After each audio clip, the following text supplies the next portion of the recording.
कभी ये महसूस हुआ है कि जब सैकड़ों लोग एक साथ बैठकर कोई मंत्र जाप करते हैं तो उस जगह की हवा में, उस माहौल में एक अलग सी ऊर्जा होती है। ये सिर्फ आस्था की बात नहीं है। आज हम सामूहिक जाप के पीछे छिपे विज्ञान को समझने की कोशिश करेंगे कि आखिर ये काम कैसे करता है और इतना शक्तिशाली क्यों महसूस होता है। तो सवाल ये उठता है कि क्या ये सब सिर्फ एक विश्वास, एक श्रद्धा का खेल है, या फिर जब इतने सारे लोग एक साथ जाप करते हैं तो सच में कुछ ऐसा होता है जिसे हम समझ सकते हैं। चलिए इस प्राचीन प्रथा को आज एक साइंटिफिक नजरिए से देखते हैं और पता लगाते हैं कि पर्दे के पीछे असल में चल क्या रहा है। तो आज का हमारा सफर कुछ ऐसा रहेगा। सबसे पहले हम सामूहिक जाप के विज्ञान को समझेंगे, फिर सही तकनीक और लय की बात करेंगे। उसके बाद देखेंगे कि एक दिव्य वातावरण कैसे बनता है। फिर हम संकल्प यानी इरादे की भूमिका पर आएंगे और अंत में उस असली जादूगर से मिलेंगे जो है हमारा अपना मन। तो चलिए पहले हिस्से से शुरू करते हैं, सामूहिक जाप के पीछे का विज्ञान। ये सिर्फ एक आध्यात्मिक अनुभव से कहीं बढ़कर है। इसके पीछे एक पूरी की पूरी संरचित प्रक्रिया है। देखिए, सामूहिक जाप को सिर्फ भक्ति का एक रूप समझना शायद अधूरी बात होगी।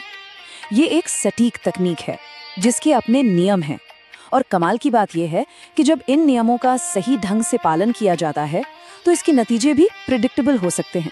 मतलब ये विश्वास से आगे बढ़कर एक तरह का विज्ञान है। तो सवाल ये है कि ये प्रक्रिया आखिर काम कैसे करती है। देखिए, सब कुछ सही तकनीक और सही लय पर टिका होता है। आइए समझते हैं कि इसमें क्या क्या जरूरी है। यहाँ पर जो अगवा होता है यानी जो लीडर है, उनका रोल बहुत ही अहम हो जाता है। उनका उच्चारण एकदम शुद्ध होना चाहिए। मंत्र को एक लय और सही ठहराव के साथ बोलना होता है। वही अपनी आवाज के उतार चढ़ाव से और गति को नियंत्रित करके पूरे समूह को एक सुर में बांध कर रखते हैं ताकि सबकी ऊर्जा में एक सामंजस्य बना रहे। और इस तकनीक का जो दिल है वो है सांस लेने का तरीका। जरा इस 3 भाग वाली श्वास विधि को देखिए। मंत्र के पहले हिस्से का जाप करने के बाद पूरी तरह से सांस छोड़नी है, फिर गहरी सांस लेकर दूसरा हिस्सा बोलना है और फिर से सांस लेकर तीसरा हिस्सा। सांस लेने और छोड़ने की यही लयबद्ध प्रक्रिया मानो वो गोंद है जो पूरे समूह की ऊर्जा को एक साथ जोड़ती है। और जब ये सही तकनीक और लय एक साथ मिल जाते हैं ना, तो कुछ कमाल होता है। एक दिव्य वातावरण बनना शुरू हो जाता है। तो ये दिव्य वातावरण या प्रभा मंडल आखिर है क्या? ये सच में एक ऊर्जा का क्षेत्र है। इसे ऐसे समझिए कि हर इंसान की सांस और आवाज से ऊर्जा की लहरें निकल रही हैं। जब सब एक ही लय में होते हैं तो ये सारी लहरें एक दूसरे से जुड़ जाती हैं और एक बहुत ही शक्तिशाली एकीकृत ऊर्जा क्षेत्र बना देती हैं। और यहाँ एक बहुत ही हैरान करने वाली बात सामने आती है। ये ऊर्जा क्षेत्र इतना शक्तिशाली हो सकता है कि कोई ऐसा इंसान जो उस मंत्र का मतलब भी नहीं जानता या जिसका जाप करने का कोई इरादा नहीं है, वो भी अनजाने में खुद को उस लय के साथ जुड़ता हुआ महसूस कर सकता है। ये है सिंक्रोनाइजेशन की ताकत। ठीक है, तो शरीर और ऊर्जा में तो तालमेल बैठ गया, लेकिन अब बात करते हैं सबसे जरूरी चीज की। वो है मानसिक तालमेल, जिसे कहते हैं संकल्प, यानी सबका एक ही इरादा। देखिए, एक लय में सांस लेने से हमारा शरीर तो एक साथ आ जाता है, लेकिन हमारे मन का क्या? यहीं पर संकल्प की भूमिका आती है।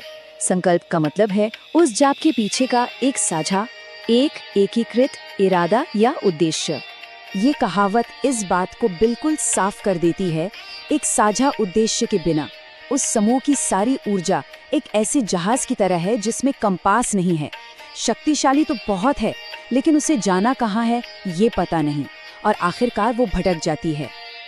जरा सोचिए, भले ही सब एक साथ सांस ले रहे हों, लेकिन अगर किसी के मन में नौकरी की चिंता है, किसी के मन में परिवार की, और कोई अपनी छुट्टियों के बारे में सोच रहा है, तो क्या होगा?